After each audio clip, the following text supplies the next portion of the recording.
This is video number 11. This is part 2 of video number 10. So video number 10 was about how I moved to Japan.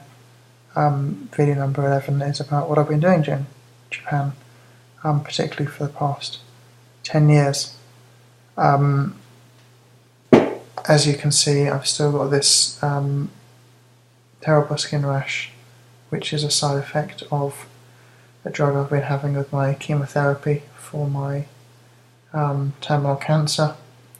I'm just going to keep doing these videos as long as I can, really. I'm now getting another side effect, which is damage in my mouth. Chemotherapy goes to places where the cells in your body regenerate quickly. So it goes to your stomach, your lining of your intestines. It goes into your hair follicles, which is why chemo can often make people's hair fall out. And it goes into like the lining of your mouth, where our cells are replenished on a very regular basis. So I'm now getting quite a sore mouth, and it might be difficult in the future to eat and drink and possibly even talk, which is why I'm cracking on with the videos now. So this video is really about the previous 10 years of my life in Japan. So video number 10 explained how and why I moved to Japan, and this video is about what I've been doing, really. I am a very strong advocate of what you might call lifestyle design. I know very strongly that if you want a decent life, you have to, or most people have to, plan the life that they want and then work everything else around that. And I'm just going to give a very simple example, which is that when my son started kindergarten, I decided I wanted to walk to kindergarten with him every day. So his kindergarten, I think, started about 9 o'clock, and half an hour walk from my house with him, only about 15 minutes walking back because I'm much faster than him. But I just decided that was going to be a rule, that I was going to walk to kindergarten with him every day, and the rest of my life had to basically fit around that. So that immediately ruled out, for example, doing a job that started at 9 o'clock in the morning. That wouldn't be possible. I decided to work from home, and I decided that I wasn't going to do any work from home that started before 10 o'clock in the morning.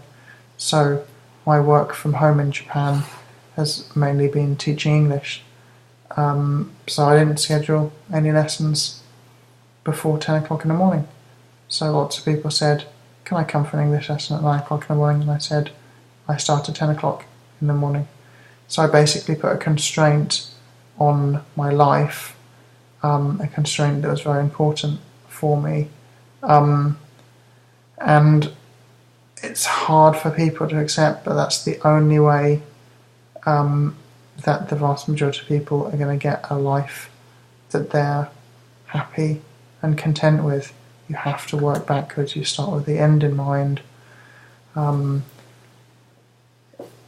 hope that wherever you are and whatever you're doing, you're having a fantastic life. But if you're not, if you are struggling a bit, if you feel you could be doing better, very simple thing to do is get some quiet time, preferably an hour, sit down with a bit of paper and write a description of what you want an average good day to be like. So some people are going to want days where most of their days are full up with activities. Some people are going to want most of their days to be quite quiet. But the only way you can really make life work is to start with the end in mind. You start backwards, what you want, and then fit stuff around it. What most people do is get a job, get monthly expenses, sort of just go along with the flow almost, and try and fit what the Americans would call quality time all around that. And that's nonsense, and the evidence that is nonsense is a lot of people who are quite miserable. There's that fantastic, one of the few very good jokes in Hitchhiker's Guide to the Galaxy, where Douglas Adams wrote something like, people were very miserable, and the solutions to being miserable mainly involved moving around green bits of paper, which was a peculiar solution because it wasn't the green bits of paper that were miserable. And I think that's a very insightful comment. I, for the past 10 years, have been living on a very low income. We have a low income household, but a low outgoing household. I don't drink alcohol, I don't smoke. My only vice, you could call it, is books. I like to buy books. I buy second-hand books, or used books as the Americans would say. I have a couple of thousand. I get a lot of pleasure from them, and a book that you read several times is very cheap, regardless of what you paid for it. I don't buy rare books or anything like that, but that's my vice. That's my thing I spend my money on. It's a quote from the Dutch philosopher Erasmus, who said, "When I have money, I buy books. If there's anything left over, I buy food and clothes." And that's where I am, really. So for the past 10 years, what have I been doing in Japan? So I moved here permanently about 10 years ago. When I previously worked in Japan, I worked for a company teaching English, what's called an eikaiwa chain. So that's an English school chain where you teach English conversation, usually to different students most times. You don't still have a regular class. You just turn up, and the students can reserve lessons and come in. I was very lucky. I was at a particularly good school with fantastic teachers, and I really, really loved that job. However, when I came back, I was really adamant that I wanted to go it alone and teach English from home, because I wanted the flexibility. I wanted to be able to go to the beach whenever the weather was good. I live on, I guess, the very western edge of Tokyo. Tokyo is a huge city. It's hard to explain how big it is. It's considerably bigger than places like London. The daytime population of Tokyo is about 14 million people. Nighttime population is about 12 million people, because all the commuters go home.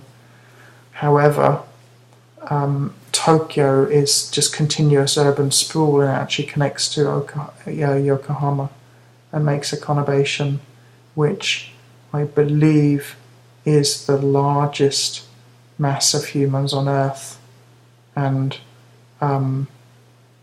it's similar to the population of the UK. I mean, it does not end. There's no, what we'd call in British English, the green belt. There's no